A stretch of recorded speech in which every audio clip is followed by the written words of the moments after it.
गुरु दुखी किसी और से नहीं है, गुरु दुखी जनता से नहीं है, गुरु दुखी पब्लिक से नहीं है, गुरु दुखी जजों से नहीं है, गुरु दुखी कोर्ट से नहीं है, गुरु दुखी जेलर से नहीं है, गुरु दुखी जेल से नहीं है। अगर संत रामपाल जी महाराज जी वर्तमान में दुखी हैं तो केवल अपने ही नालायक अंध भक्तों से हैं, अंध भक्तों से। अरे सतनाम लेने के लिए 4-4 तारीख तुम इशार में करते हो। पहली बात तो ये नाम देने के अधिकारी नहीं। इन गधों ने संत रामपाल जी महाराज जी के आड़ में जगह जगह दुकानें खोल दी, फर्जी नामदान केंद्र खोल दिए। इनको अधिकार है क्या? अरे प्रथम नाम देके तुम लोगों को सतनाम देने के लिए 4 बार इशार तारीखों पे भेजा जाता है, फिर तुम्हारे को सतनाम दिया जाता है। सतनाम देने के लिए प्रथम मंत्र की परीक्षा ली जाती है। क्या ये गधे सक्षम है? क्या ये नालायक वो प्रथम नाम की परीक्षा लेने के लिए सक्षम है? अरे गुरु ये है या संत रामपाल जी महाराज है? परीक्षा कौन ले लेगा? इसलिए हम कह रहे हैं कि 2009 से जो आश्रम में नाम दीक्षा दी जा रही थी वो फर्जी थी। सतलोक आश्रम बरवाड़ा में 2009 से नाम दीक्षा दी जा रही थी गुरु जी के रहते सहते, वो फर्जी थी क्योंकि इन लोगों ने मनमाना आचरण कर रखा था। गुरु के आदेशों को नहीं मानते थे ये लोग। अब बहुत सारे भगत कुत्ते की तरह भौंकने लगेंगे कि वहां तो गुरु जी खुद थे आश्रम में। अरे गुरुजी खुद थे, फिर वो फर्जी कैसे हो सकती है? जिस प्रकार सतलोक आश्रम बरवाड़ा में रहते सहते उसी गुरु के नाम पे इन लोगों ने तुम्हें कमांडो बना दिया, इन लोगों ने तुम्हारे हाथों में बंदूकें पकड़ा दी। उसी गुरु के रहते सहते इन लोगों ने वहां पे 5-5 मौतें करवा दी, पुलिस वालों पे पत्थर फेंकवा दिए, पेट्रोल बम फुलवा दिए, जेसीपीया फुकवा दी। उसी तरीके से इन लोगों ने उसी गुरु के आश्रम में रहते सहते ये फर्जी नामदान दीक्षा केंद्र चालू कर दिया था इन लोगों ने। ये गुरु को आदेश नहीं, ये गुरु को इन लोगों ने सलाह दी थी। और गुरु को अच्छे से पता है क्योंकि गुरु का तो काल भगवान के साथ वचन है। फिर भी परमात्मा ने दया करी।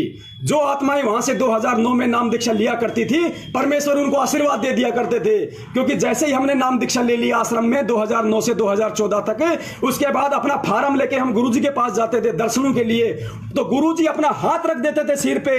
और हाथ रखने के बाद अगर वो नाम फर्जी है तो परमात्मा की दया से वो सुचारू हो जाता था, वो सही हो जाता था। लेकिन आज क्या हो रहा है? सरासर पाखंड फैलाया जा रहा है। जो संत इस ज्ञान से, इस भक्ति मार्ग से दुनिया से पाखंड दूर करने के लिए आया है, उसके नाम पे आज पाखंड फैलाया जा रहा है। और सबसे बड़े सहयोगी उस पाखंड में तुम बन रहे हो। इसके अलावा ये जितने भी वकील हैं, ये सतलोक आश्रम मैनेजमेंट हरियाणा ने अपने बचाव के लिए जितने भी वकील कर रखे हैं, ये सारे के सारे ढोंगी हैं, पाखंडी हैं, पैसों के लिए लगे हुए हैं। मैं पवन दास जयपुर वाला अपने सतगुरुदेव जी के चरणों के सौगंध खाकर कितनी बार एपी सिंह वकील, जो अपने आप को धुरंधर वकील कहता है, सुप्रीम कोर्ट का वकील कहता है, जिसके आगे अच्छे अच्छे डांस करते हैं, ये दास उसको डांस करवा सकता है।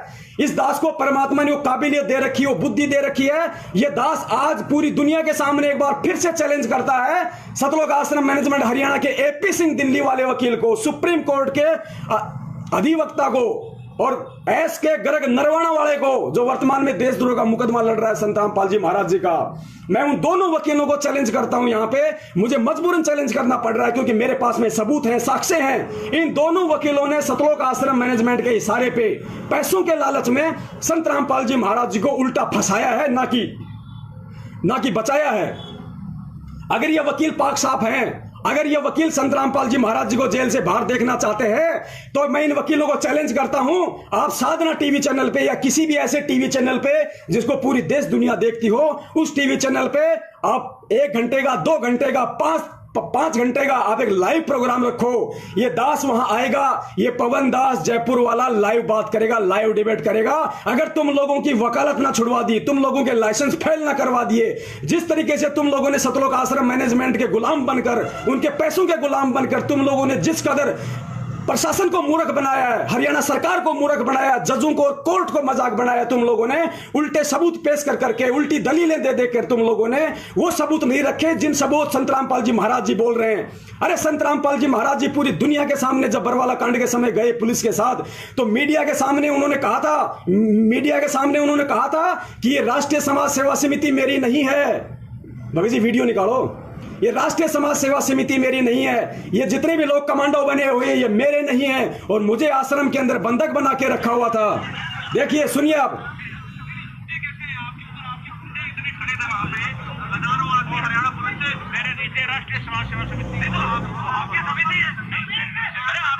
देखा, गुरुजी कह रहे हैं कि समिति मेरी नहीं है। समिति कौन? सतलोक आश्रम मैनेजमेंट हरियाणा, वही गुंडों ने एक समिति बना रखी थी, नाम दे रखा था राष्ट्रीय समाज सेवा समिति। गुंडे सबके सब वो संत रामपाल जी महाराज जी का भाई, उनके बेटा, उनका जवाई, उनके रिश्तेदार, ये स्टेट कोऑर्डिनेटर, यही सारे गुंडे उस राष्ट्रीय समाज सेवा समिति के अंदर थे। और गुरुजी ने उन गुंडों के खिलाफ बयान दिया है अपने वीडियो में पूरी दुनिया को। ये जितने भी वकील हैं, AP सिंह, SK गर्ग, नरवाना, ये उन गुंडों को कोर्ट में खड़ा क्यों नहीं करते? उन गुंडों के खिलाफ कोर्ट में खड़े क्यों नहीं होते? क्योंकि इनको अच्छे से पता है कि जो गुंडे हमें फीस दे रहे हैं, जिन गुंडों के पैसों के पीछे हमारे बच्चे विदेशों में पढ़ रहे हैं, जिन गुंडों के पीछे हमें मौज मिल रही है, हमें लाखों रुपए एक तारीख का मिल रहा है, उन गुंडों के खिलाफ हम कैसे कोर्ट में खड़े हो जाएंगे?